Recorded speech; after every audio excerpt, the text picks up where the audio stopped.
My name is Wout Brusselaers. I'm the CEO and founder of Deep6 AI. And Deep6 AI is a company that specializes in next generation patient recruitment and real world evidence generation. So we're kind of on that cusp of reaching out to patients directly for patient recruitment and doing all of the AI and data generation that leads up to that. One of the reasons why I'm so excited to talk to Lani is that her trajectory actually in her career at Novartis also spans both of those different divides. You are basically in data, right? And in digital solutions at Novartis, and now you're on the patient engagement side.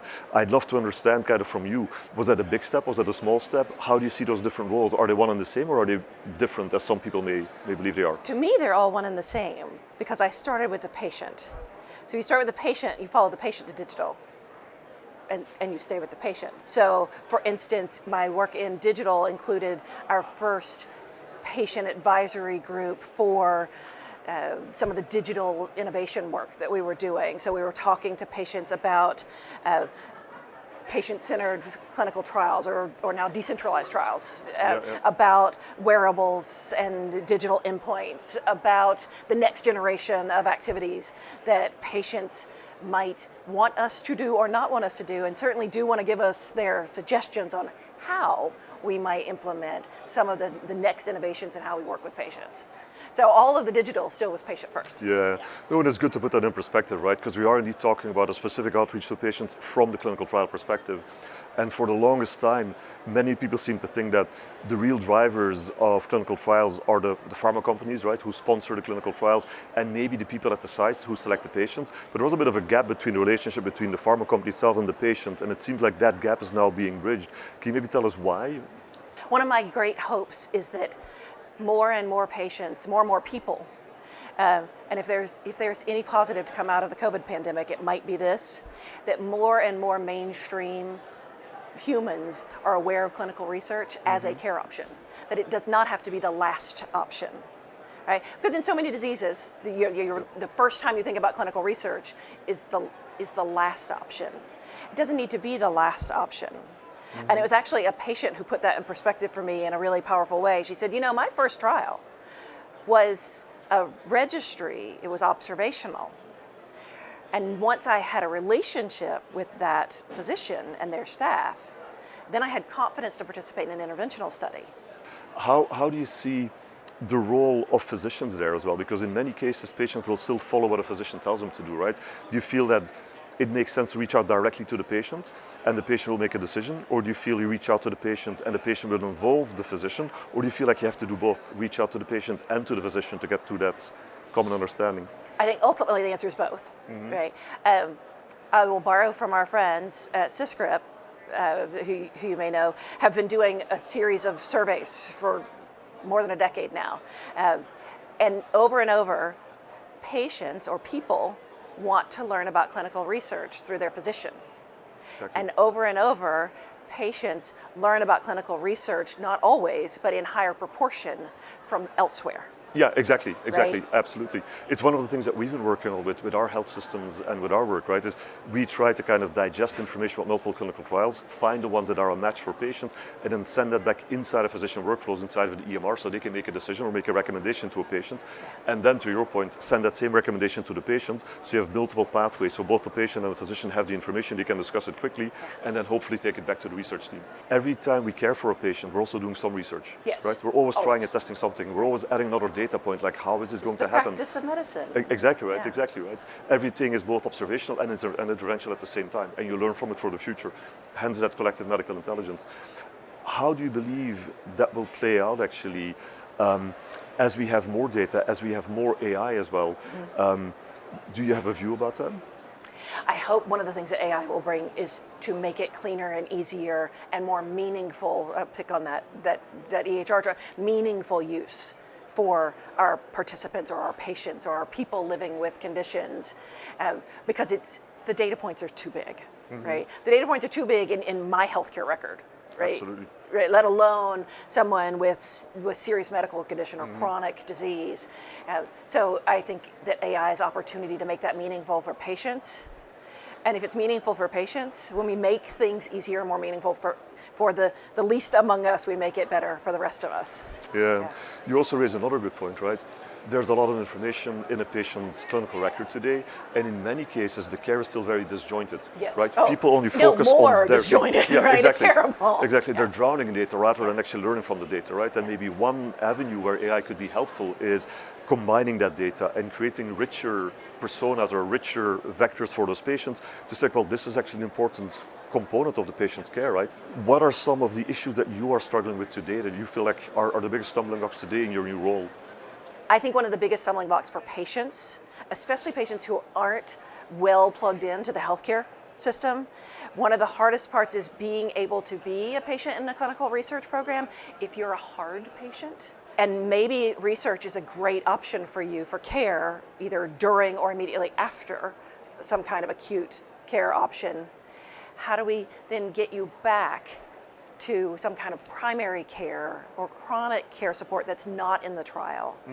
And the patient that's not built into that system is very hard for a provider, a researcher especially, to put a full picture, even if it's the first thing, right? And then how do they go back to regular care if there was no regular care? So that's a problem that actually does sort of keep me awake at night. Because research is such a great care option for so many patients who are underserved in our system. But that's the harder patient to then get back into care, and sometimes then is not offered a research opportunity because it's harder. How long do you think a patient could stay in clinical research if that's what they opt to do? Well, I think that there is a body of patients who choose that, and certainly anyone in rare disease. I learned a lot about rare disease from our friends at the Cystic Fibrosis Foundation through a community leadership program they are still running, but So I participated several years ago. In rare diseases. And that was part of my introduction and inspiration around rare disease and patient engagement, for that matter. Right? Because they've done an amazing job of increasing the number of engaged patients. And in the rare disease community, it's not if I will ever be in a clinical trial, it's when. Exactly. Right? And that's a foregone conclusion. And I think that changes the whole perspective. And that's why I think of clinical research as a care option, as being so imperative for more patients. Not all patients, but more patients. But like we mentioned before, most of their care decisions are still informed by their treating physicians and their care teams. So again, it's like, how do we make sure that the patient engagement also reaches those physicians? So, because health systems have their own patient engagement and their own patient centricity efforts, right? Where they want to reach out to patients, make sure that those vocal patients are part of their treatment plan. How do we fit research into that so health systems also make that part, even if the care teams are not PIs or they're not researchers themselves? Well, I think inherently research drives future guideline. But from a patient perspective, when we engage with patients during the research process, again, they are empowered to be more engaged with their continuing care. But when we engage with patients or participants in our research to gain their input and their advice about their experience through things like the study participant feedback questionnaire or others, doesn't have to be that one, but that one's free and available. So when we take that kind of data, not only is it giving a venue for patients to give their kind of feedback, but it's also an opportunity for us to then spread that back out, learn from it ourselves as the sponsors of any of those questionnaires, but also to spread that with our providers and with the specialist. Absolutely. So in a way, you say that clinical research actually, by raising the standards, can inform care as well, by sharing that information back with the care teams and the providers. One thing that strikes me from talking to you is something that we've had at a realization as well. When we started as a company, as an AI company, right, we thought we were going to be a software company. What we realized more and more over the last couple of months and years, I would say, is that we are actually a change management company. We are a digital transformation company. Yeah, some of the low-tech, high-touch answers have to be built into any of our high-tech, right? Yep. It has to. Yeah, high-tech at best can be a catalyst for change, right? It can be a driver, but it's not the change itself. The change has to come from behaviors. Yeah. What do you think the next big thing is? Patients bringing their data, right, and through mechanisms like yours, maybe bringing their data to the trial and then taking the data from the trial back with them in a more meaningful way, and having to work through the transparency needs and the data protection needs of that. I think that feels like the next big thing to me, because if this is just part of my continuum of care, then I need that data. I need that data to make my next decisions, and so I've got to be able to take that with me, and as I'm still the center of my my data experience, my health experience. No, absolutely. I think you and I seem to agree indeed about the centralization of data and how important it is. And then the question is indeed who's going to be the owner and the navigator of the data. Yes, the potential conflicts of interest is a big question about how that begins to work, which is one of the reasons I think it will be at the patient level. But that has such a support need around it, right?